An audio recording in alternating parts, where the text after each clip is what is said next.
The House Where the Wind Sleeps, Part 1. The Arrival. The road narrowed until it became little more than a path.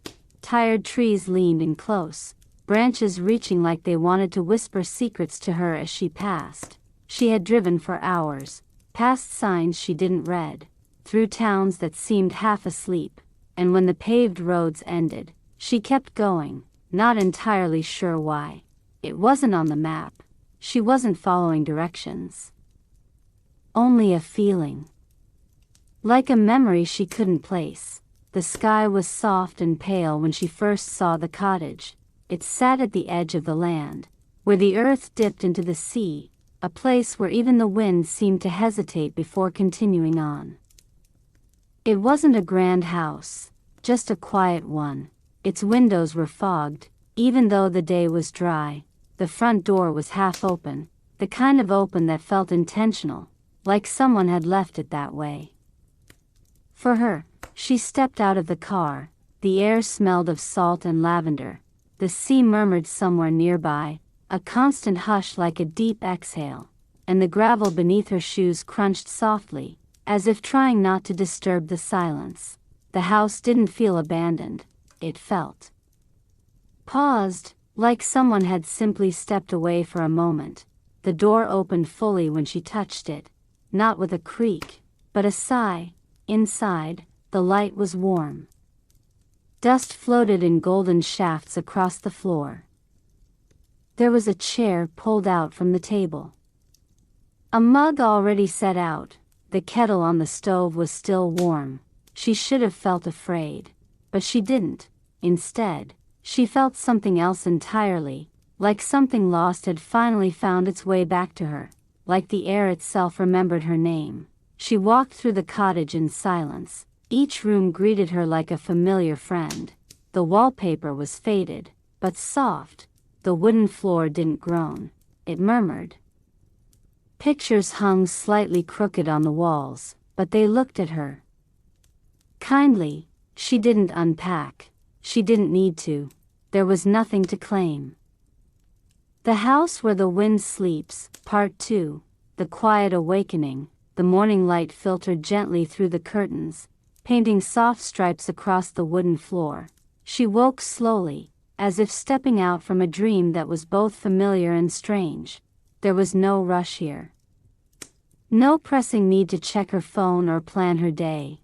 Instead, she breathed in the calm, the steady pulse of a place untouched by the noise of the world. In the kitchen, the mug from last night still sat on the table, a faint ring left on the wood.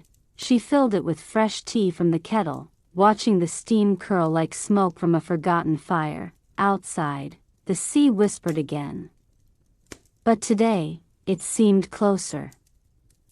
Like it was reaching in, trying to touch the shore in a new way. She stepped outside, barefoot on the cool grass.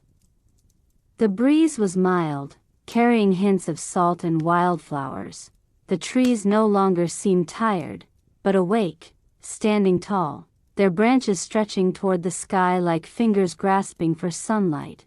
A single bird called somewhere above, its song clear and bright in the quiet morning. She walked slowly along the edge of the land, where the earth fell away into the sea. Her fingers brushed over rough stones, worn smooth by time and tide. The wind was different here, not a force, but a presence. It felt like an old friend, waiting patiently, back at the house. She found a small notebook resting on the windowsill. Its pages were yellowed, filled with handwriting that seemed both strange and familiar. She opened it carefully. The words spoke of waiting, of coming home, and of a place where the wind sleeps, a place that held memories like seeds, ready to grow. She didn't understand it all. But somehow, it felt like an invitation, a promise that this was only the beginning. As the sun climbed higher, the house seemed to breathe deeper, no longer paused, but quietly awakening with her, and she knew she wasn't alone. Part 3. Echoes of the Past. Days passed softly, like the slow turning of pages in an old book. She found herself moving through the house as if it remembered her steps, a quiet rhythm that felt like home.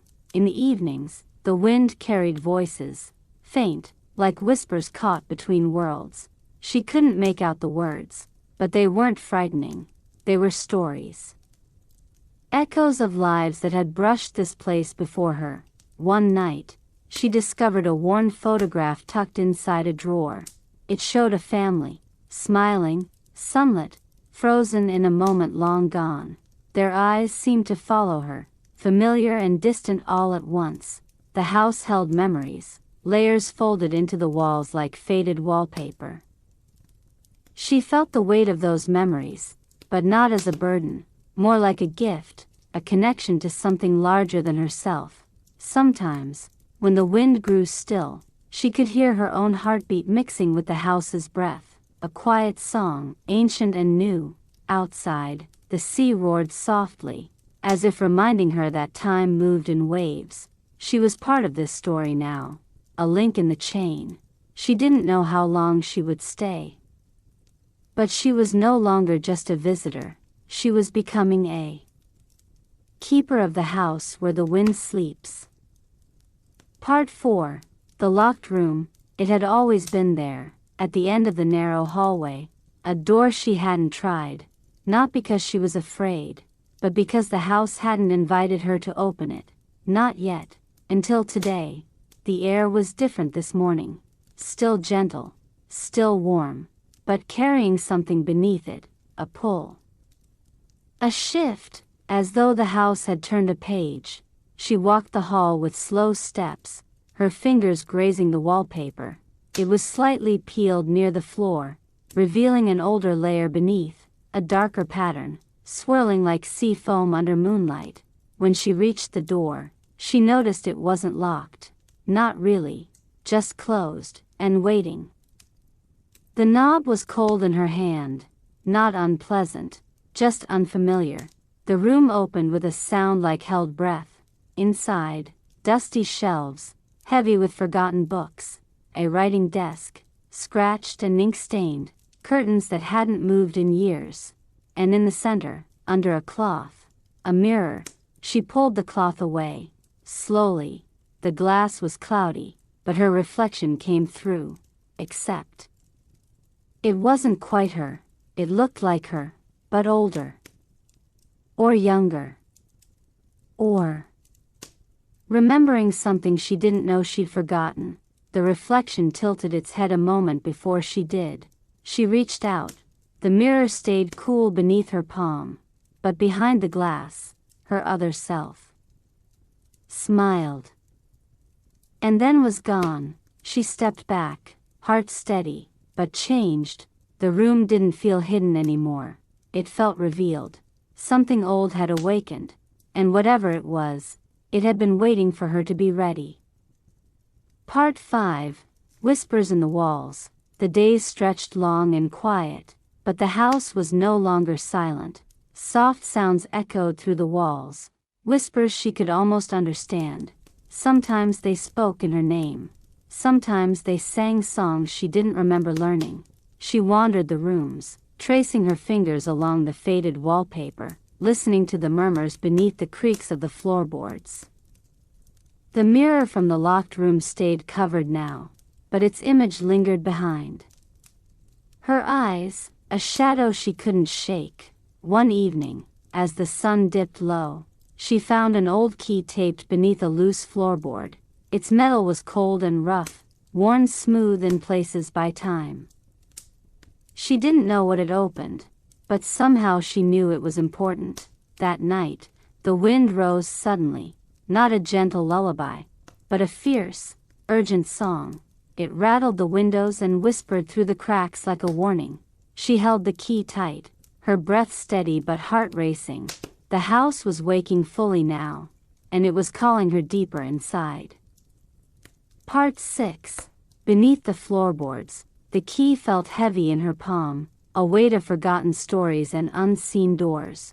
She followed the whispers deeper into the house, drawn toward the floor beneath the old writing desk.